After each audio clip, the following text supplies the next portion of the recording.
We've had a lot of questions that have come in over time about the role of there's a lot of titles we might use. Some people use the title elder for somebody that is a minister or a worker in the church. That's different in different cultures. I've found, Brother Joseph, it seems like among some of the Haitian ministers, if they call you elder, sometimes they mean senior minister by that. Some brothers, when they refer to someone as an elder, refer to somebody that's just one of the ministers in a church that works with a pastor.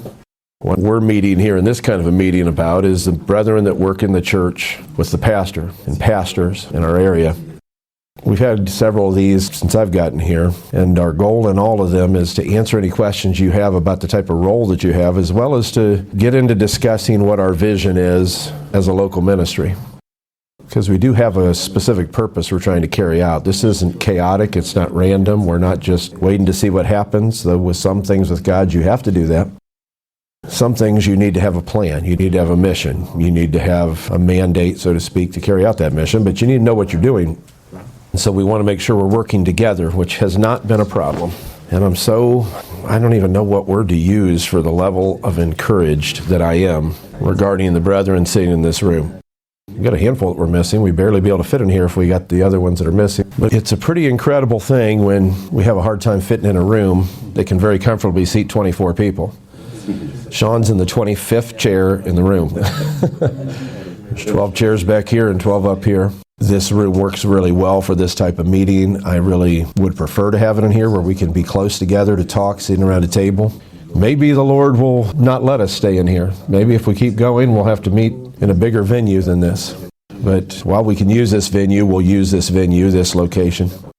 But the heart of what I want to talk about is the role that you all have in the church, understanding how that works in this particular assembly, because though the body has certain ways of doing things, the body churches have different ways sometimes in different churches of our order and operations. They might be common in a number of areas, but there's some areas in terms of our order and operations that are different in different churches. I don't mean different in some kind of an offensive way. I just mean we have different ways that we've done things through the years that we have found to be effective, and some of that has to do with the spirit of an assembly.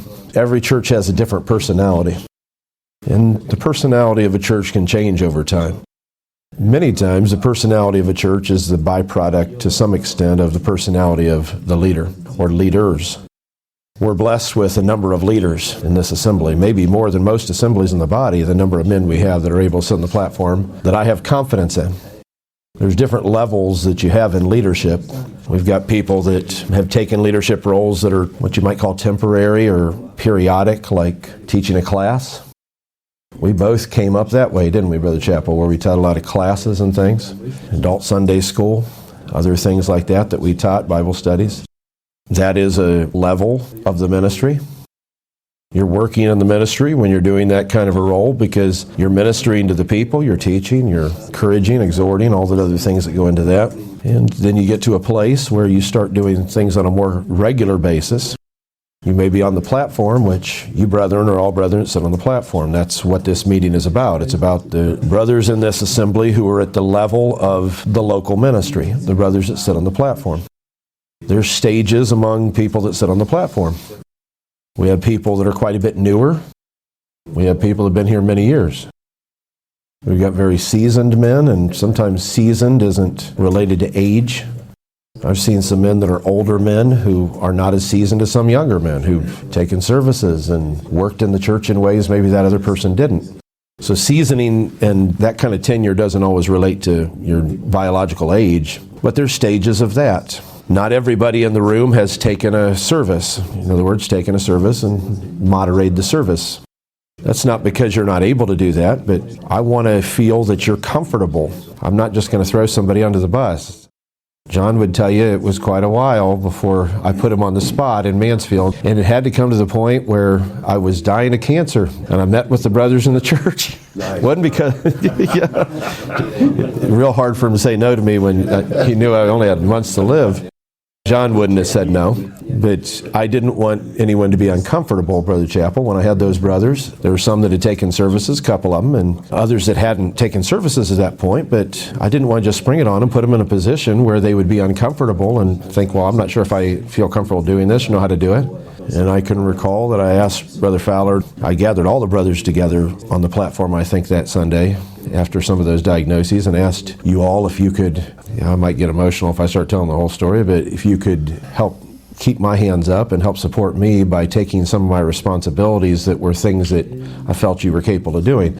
One of the things that I loved doing was Bible studies. I loved teaching, but that was one of the things that I just could hardly stand up. I even bought a desk at that time, Brother Chappell's, one of those electric desks that rise and lower, because I thought if I can stand up, I'll stand up behind it, but if I can't, we'll just electrically lower it, I'll sit in a chair. I so badly wanted to be there. That was when I asked some of those brothers, and Brother John taught an absolutely beautiful class on what is bitter and what is sweet, right in the midst of me going through that. And I'm telling you, I was going through some bitter things, John. That was for me. It's for you, too. Those classes are for us when we go through the suffering times we go through. That's why we do this. We do this so we can be of one mind, all right? I'm going to get back to my original point. We're going to get into some things, some questions I've gotten, and maybe even looking at some passages that are related to the kind of role that you have. But the reason we have this meeting is so we can be of one mind, not so we can all have Brother Bear's mind. What do you think of that? Did you expect me to say that? I hope you did, because I hope you know me well enough by now to know that I don't just want you to have my mind. I want you to be able to have your own mind, but I want us to think with one mind that's the mind of Christ. Yes. There's things that you might be able to do in your ministry that I'm not going to be doing in my ministry. I may not have the time, I may not have the ability to do it. And that's where we complement one another, where we share our strength. I don't have to be the one that's always in the spotlight. I would prefer not to be. I don't have to be the one that is always carrying whatever the load is of the service. We were talking about that this afternoon, weren't we, Brother Hazel? The necessity for a minister as a church grows to understand how important it is to share the load of the work of the ministry. We don't have to micromanage everything. I'm not interested in building a church that's like a mechanical device that the minister sits in his seat and pushes buttons and pulls levers to make everything work as he thinks it should work so it looks pretty and it works in a way that pleases him. We're trying to work in a way that pleases the Lord God of heaven. And to please the Lord God of heaven may not always be what pleases me. Somebody could send me a song and say, how about we sing this song? I may not like that song, but God may want that song. So it isn't about preference, is it? It's about what the Lord's preference is. So when I'm talking to you about us working together, I want us to work together with one mind, and it does require leadership. It does require somebody to make those decisions, which we've always understood that type of order. But I'd like us to get to a place where there's things that you do that you don't have to wait for me to tell you to do. Perfect example is even praying for people around the church. If we see somebody around the church that needs prayed for, there's many times through the years in Mansfield or here in Green that I've just kind of nudged somebody and said, do you mind going to pray for so-and-so? But I want you all to be sensitive enough. And you never need to worry. I'm going to tell you right here so you hear me say it. You never need to worry I'm going to get upset with you for praying with someone I didn't tell you to go pray for. You pray for anyone in the church. Because this should never get to the point where I need to micromanage things to that degree, where I'm controlling who gets prayed for and other nonsensical things like that. What we want is to create something that is organic rather than mechanical, so that things just work. You don't have to have one person pulling the levers, pushing the buttons, constantly looking over your shoulder, micromanaging you. You have a system that just works. We watched that. For those of you who were able to be here, was that last month's children's church? When the bus had a problem and couldn't get here? Right. 2 months ago, Brother Andy? Yeah. Okay. A couple of months before, we saw that live and in action. And when I first got to the church in Mansfield, that would have never happened. They would have been waiting for me to tell them every step of what to do. Oh my gosh, the very person who's supposed to teach the class isn't here. There's a whole bunch of people missing. They're supposed to do key roles. What do we do, Brother Bear? I'm all right with saying, here's what to do. But do you know it blessed my soul more that as soon as we realized we weren't going to have the people to do the job, some of our folks just stepped in and started doing the job? That doesn't offend me. That doesn't step on my toes. We're trying to do a job. If we can get the job done, that's what matters. And if it gets done in a productive way, and it certainly did. So I said there's levels of development. I'm going to jump around to a number of topics, and you can stop me anytime and ask something or interject something you have in your mind. But I'm trying to cover a lot of questions that I've gotten from some of you, as well as from ministers I work with elsewhere, who just ask questions for themselves or for people they're working with. I think there's a developmental curve to the work of the ministry. You start out doing things periodically, as I said. When I first started teaching classes, Brother Chris, as adult Sunday schools, I had to be dragged. I wasn't quite kicking and screaming, but maybe inside I was. I had to be dragged into that. I did not want to teach, which is funny considering I feel the greatest joy sometimes when I'm teaching I've ever feel the Spirit coming over me and my mind just snaps and all the pieces come together. It's an incredible feeling, but I didn't want to do it, and I did not want to be in front of anybody in any kind of spotlight. I didn't want to be everyone looking at me, all those things that go into being shy. But Brother Moore got me started doing that, and I did it periodically. And I can remember Brother Moore, this is part of the stages. Maybe none of you even knew this was going on. He probably told you the same thing, Brother Chappell, I'm sure, when you were teaching after I was in Mansfield. You were teaching a lot then, weren't you? He told me there's certain subjects and certain areas, it's important, I'm talking to you, he was talking to me, that are not really the purview of somebody that's not the pastor. Okay, in case our translators want a different word, they're not really the area of authority of somebody that's not a pastor. Purview means your area of authority. One of the things he said, and he had a reason for saying this, that I realized why he was saying it. We had some new people who had never heard our views on the Godhead and other things yet, and he didn't want to just hit them in the face with it. So one of the things he said to me, he said, you teach on whatever you feel inspired to teach on. He goes, don't teach on doctrine or anything authoritative like, here's how we have to do this, or here's what should be done. And I understood that. He said, that's the role of the senior-most pastor to address those issues. Of course I agree. I think there's a point you can get to, though, in terms of your seasoning and tenure and ability where a pastor can be comfortable with you doing that. We've got brothers that teach some of our adult Sunday schools. I've got no problem with you getting into doctrinal subjects. We do it. But at that time, we were in a sensitive period. We had some newer people. I was a young man myself. I was only about 30 at that time. So I followed his instructions, and it worked well for me following those instructions. I stayed on subjects that were not controversial. I stayed on subjects that were not overly authoritative or might create some kind of a conflict with some new person. It's like, what are you talking about? I don't agree with that. What do you mean that my view of the Godhead's wrong, or whatever. That was where I was at that time. What you don't know, because there's a lot of things that have gone on behind the surface in the ministry that as time goes on, I'll tell you more of these behind the scenes stories. What you don't know is that after about a year or so of that, I suppose he saw how I was handling, because people started asking questions, and I had some pretty unique ones come in. He watched, I assume, how I was handling things, and then about a year later, he said to me, you don't even need to tell me what you're teaching on. Before, he was like, show me, give me an idea what he goes, you don't need to tell me what you're teaching on. From now on, I'm not worried about that. Now, I'd only been teaching periodically. He said, I want you to just automatically be the person to be teaching. He said, you teach on anything you feel to teach on. Doctrine, whatever it might be. He goes, I trust that you will know how to handle it. But see, that took time for him to watch me and see how I was going to handle myself in that situation. One of the worst things you could do in that situation would be to just ignore his instructions. If he'd said, please don't teach on doctrine, I got up there and started hammering away doctrine the next service, you just shot yourself in the foot as far as progress in terms of his trust in you. He also had to see how I was going to act getting questions. Getting questions when you're standing behind a pulpit can stroke your ego pretty good if you didn't know it already. When people start asking you questions like you were a fount of authority, it can inflate your head a little bit. And so he had to see, I imagine, that I wasn't developing any kind of an arrogant spirit when I was speaking with some authority or answering questions or things. That's absolutely critical to me, brothers. And there's not a person in this room who has demonstrated this. There's not a person in this room who sat on the platform that has demonstrated arrogancy that I've seen in the time I've worked with you. And I so appreciate that, because that's one of the first things that will undermine your ability to be effective. There's people that have risen to great heights in the ministry that have a very arrogant spirit, but they're not effective no matter how high they might think they might be in the ministry.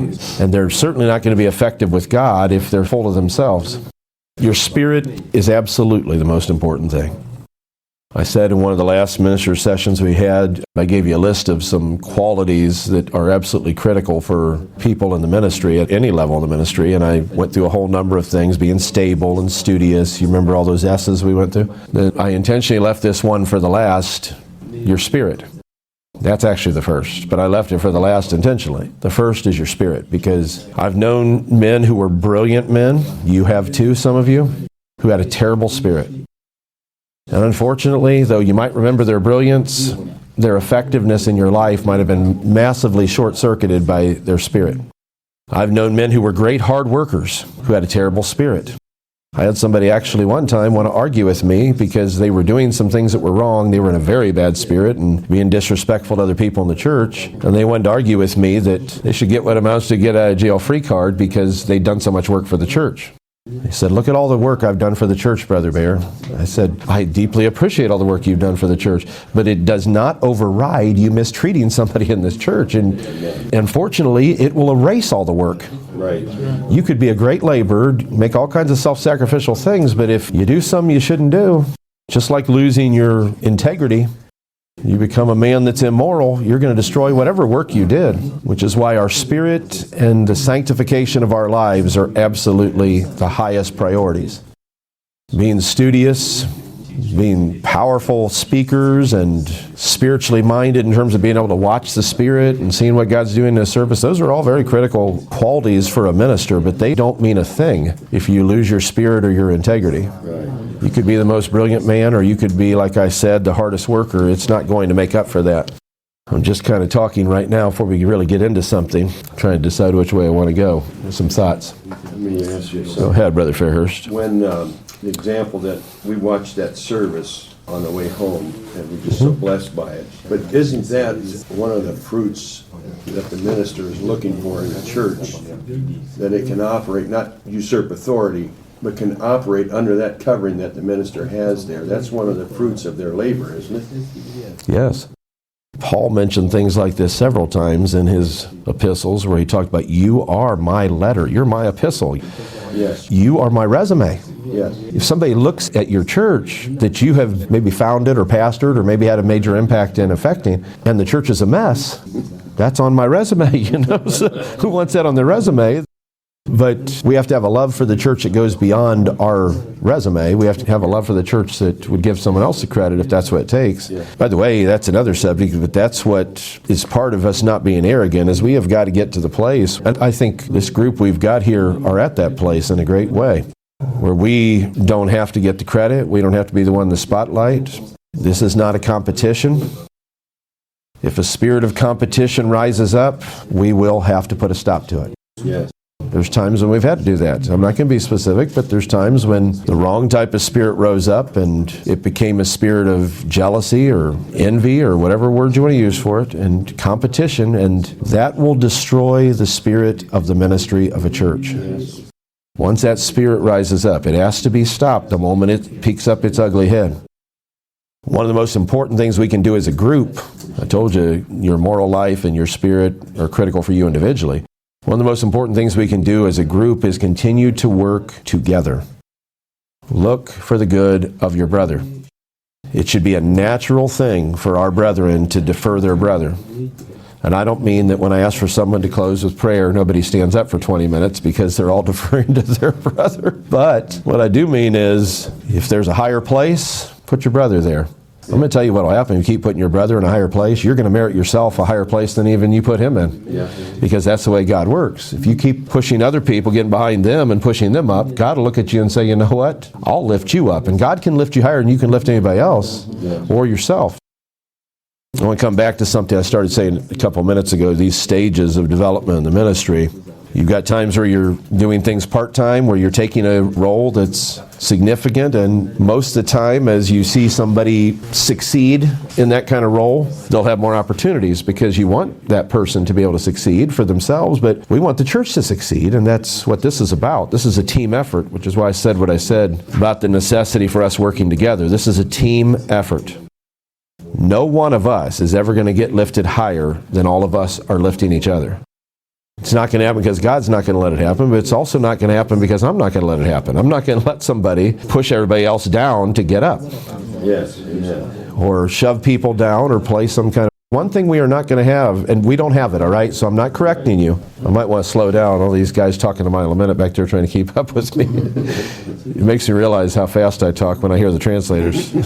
I think I must be talking fast because they haven't stopped the whole time. They're still going. Forgive me, brethren, for talking too fast. Bless your heart, Brother Joseph. Now I've lost my train of thought. That's what happens when I stop talking fast. We lift each other up. We lift each other up. If we're doing it right, the Lord will exalt. That's right. That's how it'll work. And we want the real promotion. If you're going to get promoted, you want the real promotion. You don't want man's promotion. Right. You want God's promotion. One of the things I was talking about is these different levels in the ministry. So there's a point at which you're doing things on a periodic basis and you prove yourself. We've got scriptures that talk about that, don't we? Is there some scriptures that use the word proof in them related to someone's ministry? Anybody know any of them? Make full proof of your ministry. That was Paul's statement to Timothy in 2 Timothy 4. That's one of them for sure. Anybody know any other scriptures like that? Philippians, that you know the proof of him, that as a son with the Father, he has served you well. And then we use an office. Yes. And we might purchase ourselves a good degree. If we use it faithfully, we use it well. You, brethren, are in a position in this assembly where you're given the opportunity to exercise, and I believe I do. I believe I have the same spirit my mentor had. My mentor, more than any other mentor, is Brother Moore. He gave us a lot of room to grow, didn't he, Brother Chappell? Goodness. There's churches we could have come up in that I know my type of gifts would have been choked out in that church because there wouldn't have been room for it, because it does require a level of authority to have certain kind of gifts. Teaching type gifts and things are hard to keep at a certain level. They have to grow to a level of authority where you're speaking with an authoritative way. And I was incredibly blessed with a pastor all those years that gave me all the room I could to grow. And there's times I undoubtedly made mistakes. There's times I undoubtedly put my foot in my mouth or got carpet burn on my face, or something else. But those were good object lessons, and I will tell you that one thing I appreciate, and I hope I have this same spirit with all of you brethren, he was very patient with me in those kind of situations. He didn't say, well, I guess I can't work with you anymore. There's a point at which that could happen with people. If they get to a point where they're acting so disrespectful or they're doing certain things that cannot be things that are seen in leaders. I'm not just talking about immoral things. I'm talking about your spirit. Because if I'm going to take somebody off the platform, it's almost definitely going to be because they don't have their spirit right. Unless somebody did something much worse, like they've committed some immoral action, that's an immediate dismissal from a leadership position. But if you can't keep your spirit right, and you prove that you can't keep your spirit right under a variety of conditions, then there has to be some form of action, or it will grow into a cancer in an assembly. So I was talking about levels of ministry. Once you've proven yourself at a certain level, there's other opportunities, and those opportunities are as wide open as God will allow them to be. I mean that in this church. I can't speak for every other church in Christendom. Certainly I can't speak for every other church in the body. There may be places where someone has capped your potential, and said, I don't mean any of you, but someone's capped the potential and said nobody's going to rise above this level, because that allows them to feel better about their own gifts. That's what it comes down to. Feel like, well, I don't want anyone to outdo me. I pray to God everybody in this room eventually outdoes me. That would be the greatest resume building exercise that could ever be, is if I could stand before the God of heaven one day and say everybody in that room was a greater minister than me. You know why that would be great? Because I was their pastor, which means I must have done something right, because that's what we want. We want you to have greater success. I'm not interested in you competing with each other, and I'm not worried about anyone competing with me. Whatever gifts God's given me are my gifts. Nobody can take them from me because they succeed in their gifts. So whatever I have, I don't have to worry about someone else outshining. If you outshine it, it just means that there's victory ahead. Look, if I feel like the Lord's given me something that's wonderful, and you get something better than I have, we must be making progress. We must be getting closer to our destination.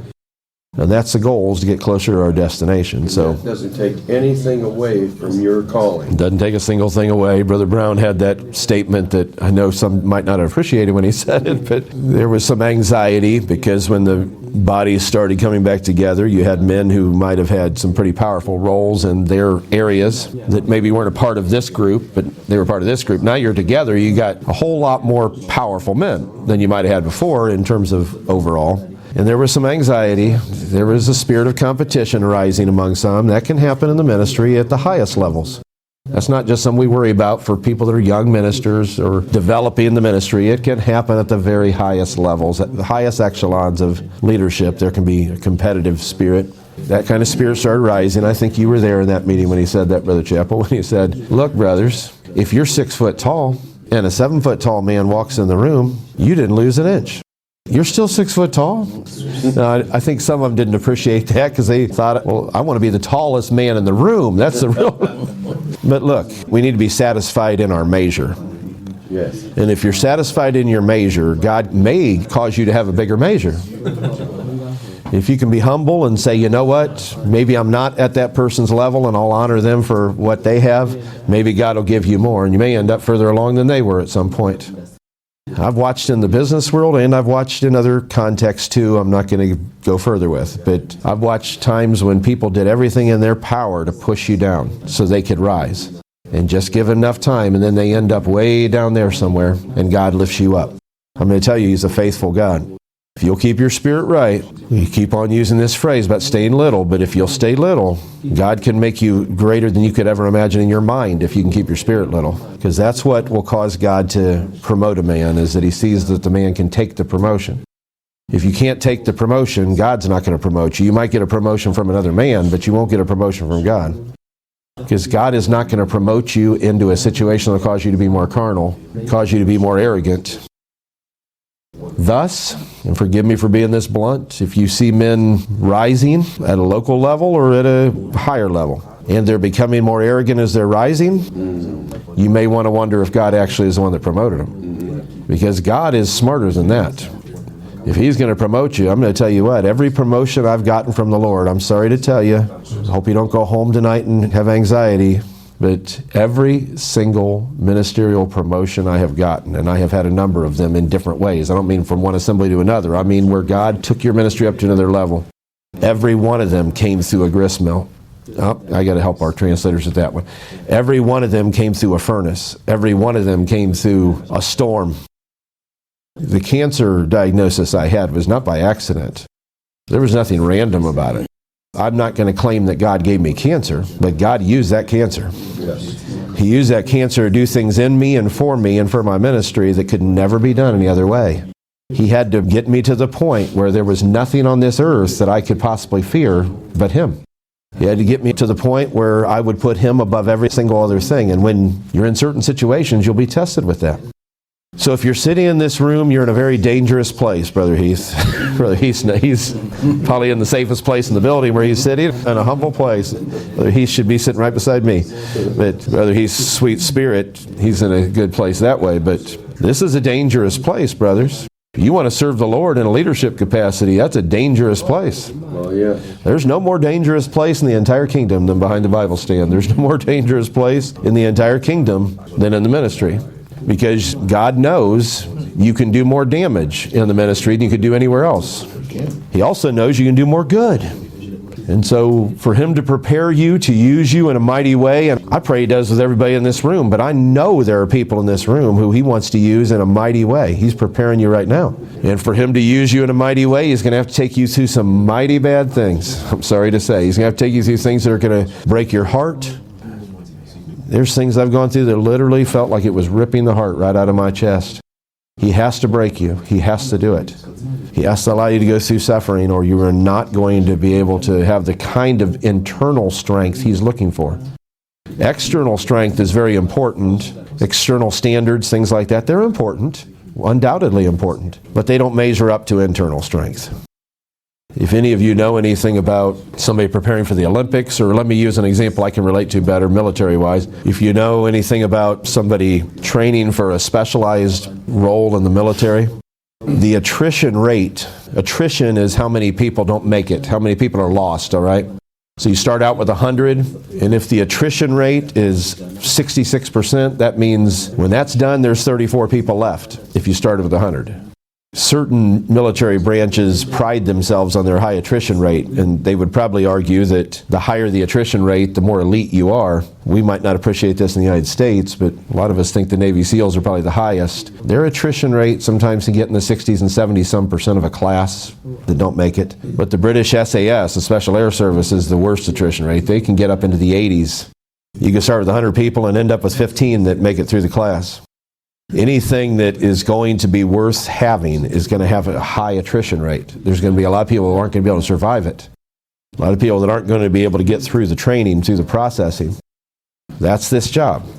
This job will destroy you, or it will bring you to the highest levels in the kingdom. But the only way God's going to let you get to the highest levels in the kingdom, brothers, is if He has a person who He can promote to that level who won't get exalted at that level. They'll be able to keep their equilibrium. They'll be able to keep steady. They won't get inflated in their spirit. So I guess maybe I better wrap up what I started saying earlier. These stages you work in the ministry. And in this room of our 20-some people that we have that regularly sit on the platform in this assembly, of course, blessed to have Brother Chappell with us here today and Brother Hazlip as well. But there's about 24 to 27 maybe total that we have on the platform, if everybody was actually there at one time. Of that group, I pray every one of you make it through. Of that group are all in different places in our development. Everybody isn't in first grade or seventh grade or whatever, some stage in college. We're all at different levels in our development. Some are just beginning on their path of the ministry. Maybe they've even been in the ministry for a while, and now you're coming to a place where you're realizing there's something more than you knew there was before, something more God wants from you. So you can get to a point, I keep coming back to these stages, it really isn't what I was wanting to talk to you about tonight, but you can get to a point where you're taking services, and that has a lot to do, if I ask you, with how comfortable I think you'll be. I don't want you to be put in a position where you'd be uncomfortable. It may be that I know you've taken services in the past, and now we've got some newer folks here that haven't taken services yet. We want to give them more opportunities, and so I know several of you that are sitting in here have taken services in the past and done it when Brother Moore was gone. Certainly will when I'm gone, but I'm wanting to make sure we spread this out so we give opportunity to as many as we can as they feel comfortable.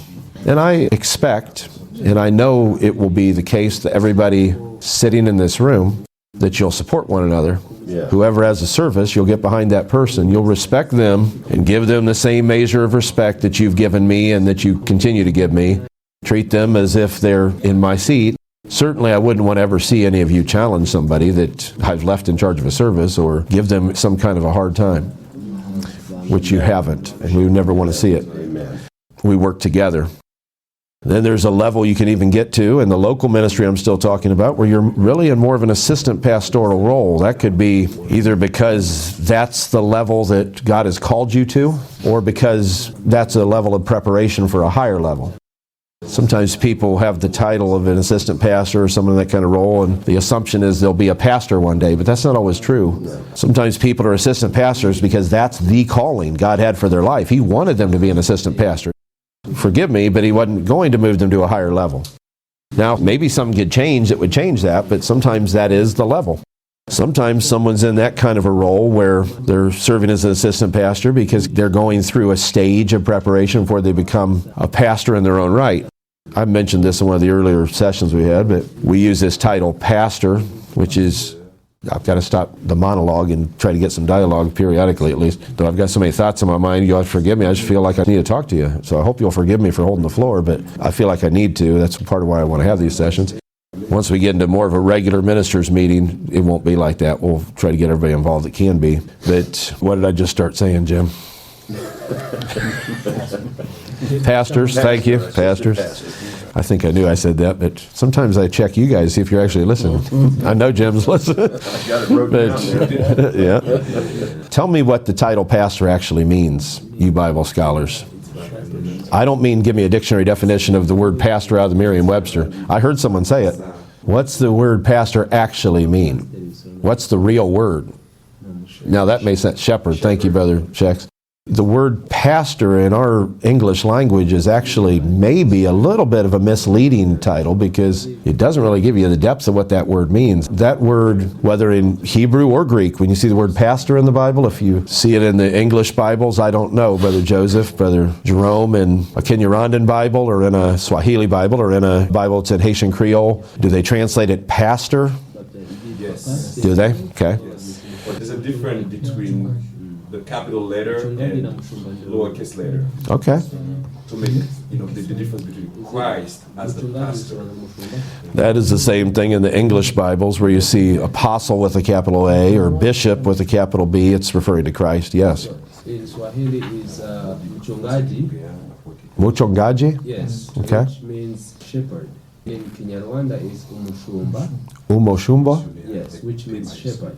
Bless the Lord for Swahili and Kenyaranda because they got it dead on right. Amen. Those titles mean shepherd. And so anytime someone's being referred to as a pastor, they're being referred to as a shepherd. Yes. So I'm going to ask you, and I'm going to make it easy on you, I'm going to ask you a trick question. We've talked about it in the past, so hopefully you were listening. Or you just know this from being a good Bible scholar. What title does the Bible use for the person that's the overseer of a church? Not pastor? That's true. That's true. The Bible doesn't use the title pastor for an overseer of a church. The Bible uses the title episkopos, bishop.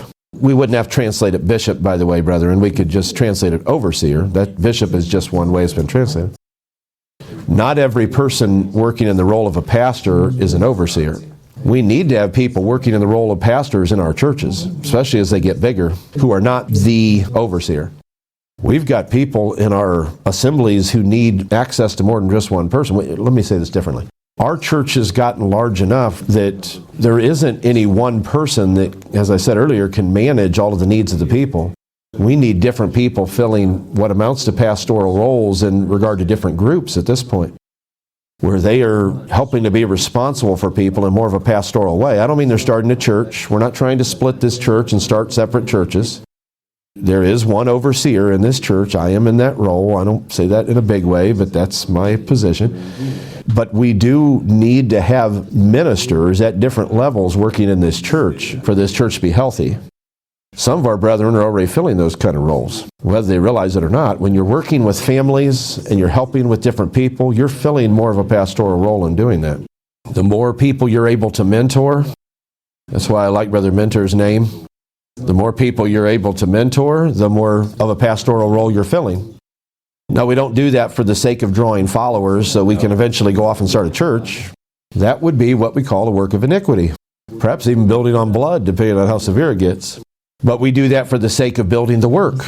And then it may be that if you do that faithfully and you do it right, where you are mentoring people, you are discipling people, that it could come to the point where God can say, well done, thou good and faithful servant. I gave you a responsibility for that group of people that you've been working with and helping under the oversight of, let's say in this case, Brother Bear. And you know what? You've proven that you were not only faithful to the order, that you didn't try to just go start your own thing, but you've also proven that you are self-sacrificial and you're helping to those people and serving them. And you know what? I'm going to give you your own responsibility that's separate and distinct. You'll have your own assembly. You'll have your own church.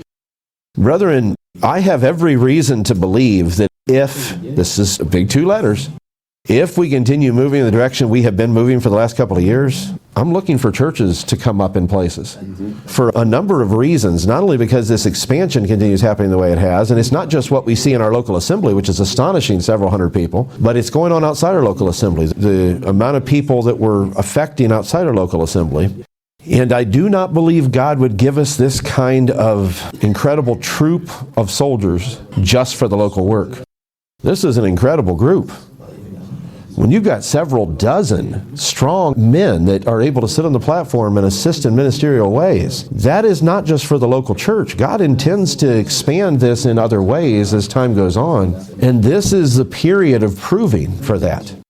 We're in a period of proving for that. All of us, myself included, that if I can keep my spirit right as the pastor, if we want to be more accurate, / bishop / I'm not going to use that title, by the way, overseer of the assembly, maybe God can keep expanding the assembly.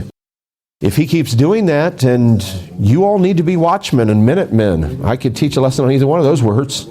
You all need to be ready to serve in whatever capacity, and I mean to have a servant's heart. Yes.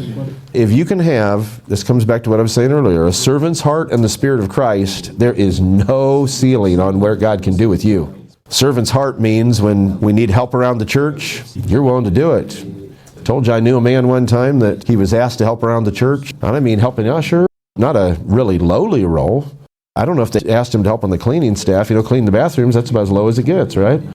When I was standing there, the person was asked to help on the ushering staff. This is before you were the head usher in this assembly, Brother Chappell. Now you're moved on into the ministry. This is years and years and years ago. I remember the person being asked to work on the usher staff, and they said, no. Why not? And they said, I'm called to the ministry. I'm too big to be on an ushering staff. I said, well, you'll probably never be in the ministry then. I didn't say that at the time, but now looking back on with hindsight, I've learned that lesson that this is about service. So when we need help, you brethren should be the first in line to offer help. You should be the first in line to be mentoring people if you're able to mentor them. I realize that's not always possible with our jobs and other responsibilities we have. But if you are capable of helping in any capacity, find where you're capable of helping. There may be some things you can't help with.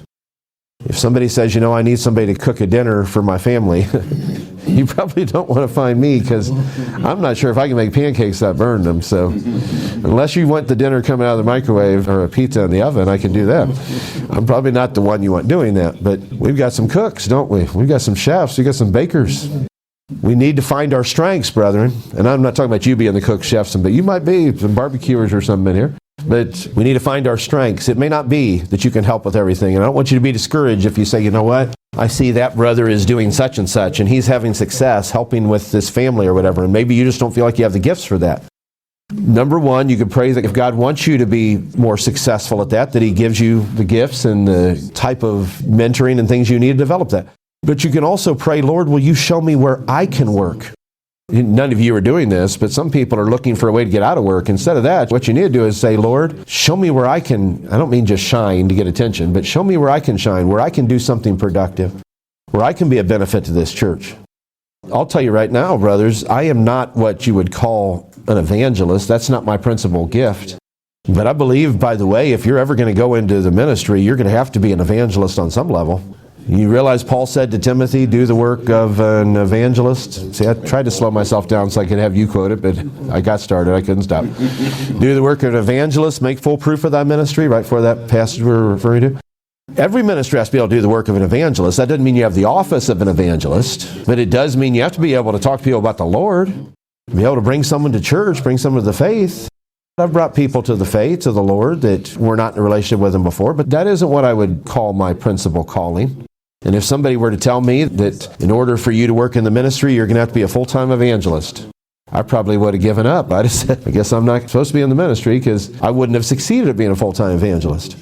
That isn't my area of strength. I have other areas of strength.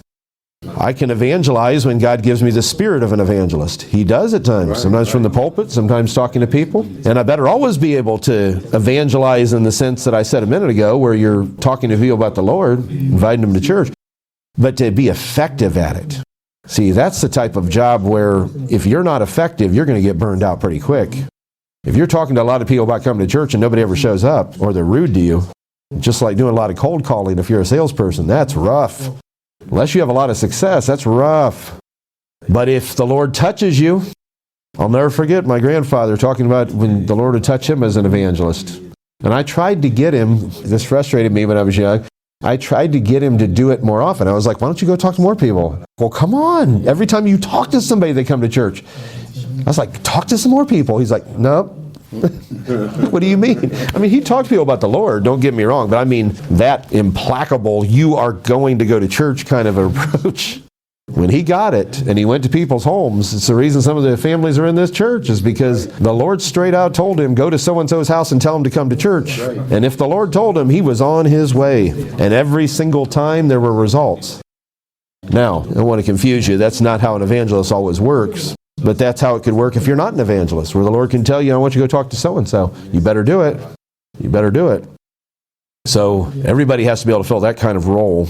We should all be doing something to help the church to grow. But I am hoping you, brethren, will find your niche, or there's all kinds of ways to pronounce that word. Find your special place. Find your speciality. I like that, Brother Joseph. I'm listening to Creole the whole time I'm talking, I don't mean because you're talking too loud. Keep talking. But I can hear the words once in a while, and I heard speciality come out. So I said, that's right. That's the word I wanted. It's not in English in the way you're pronouncing it, but it's the word I want. What's your speciality? Specialty, we would say. You may have more than one. I'm not going to get into this in depth, but as my time in the ministry has passed, the Lord's talked to me more about different specialties. When I started in the ministry, I had one thing that I felt like I was successful at. I don't mean versus everybody else. I just mean I know that the Lord was touching me when I was doing it. He was behind me. And as time went on, He would bless me in other ways. And I thought, well, that's a different kind of office. I've not even experienced that before. But as you grow in the Lord, here's these stages again. As you grow in the Lord, sometimes He increases your office. Where you're at right now, Brother Chappell, is a wonderful place. And you have always had a gift of a pastor in your life. You've had it from the beginning. You've always loved to help people and to counsel them, and you've studied those things. But God hasn't finished everything He's going to do in your ministry. There are going to be other stages to it. All of us. I'm going through things right now where lately God has been talking to me more about other things, where he said, all right, you've worked in this capacity, you've worked in this capacity. I don't mean I'm talking about leaving being a pastor. I'm not going anywhere. But I mean within the span of my ministry, he said, you've worked in this area, you've done this kind of an office, you've done this kind of an office. But just this last year or two, God is more than he's ever done, clear as he's ever done, told me the type of office he wants me to be working in. And some of those things are not things that I would have thought or felt when I was younger. So you will develop over time. Then you can rise from the point of being a pastor of a local assembly to being an overseer of multiple assemblies perhaps, or working with other people. And then eventually you can even rise to the level, if the Lord does this in our day, you could rise even to the level of an apostle, which is higher yet than even an overseer of multiple assemblies. That's a level of authority that is higher than any other level of authority in the churches. I have told you lately, I feel, and I think I've given you enough Bible for it that I hope you agree with me. If you don't, then I'll give you some more until you agree with me. Or until you convince me I'm wrong, because if I'm wrong, you need to do that. I believe the ministry may very well be restored before the whole church is restored. It makes perfect sense on all kinds of levels. And if we can see the restoration of the church approaching, I don't mean it's tomorrow, but we can see that things are happening that seem to be picking up speed, we should be expecting to see ministers with a different level of authority and office than we have seen. We shouldn't be surprised by it. We need to be careful, because I'm going to tell you right now, once you start to see certain offices developing, it will either cause a lot of anxiety or it'll cause a lot of envy. Sure. Once you start to see the office of an apostle develop, if they're not already developing, I mean fully develop, that will cause massive anxiety in those who aren't sure if they're ready for that. I mean, in terms of if they feel called. It could also cause anxiety in other people. It could cause envy in people who feel like they aren't at that level. And I'll tell you what will happen once ministers start rising to those levels. You're going to have the ones who aren't rising to the level they want to rise to, who will be very viciously attacking anyone that is rising to that level. Oh, yeah. They'll be doing everything in their power to undermine or attack the work of somebody who is rising to that level. I'm looking for the ministry to start rising to another level. I hope God lets me be a part of it, that he sustains my life. He has proven himself in that way to me thus far, that he's not done with me. And so I hope that he allows me to see the end of this path that he's put me on.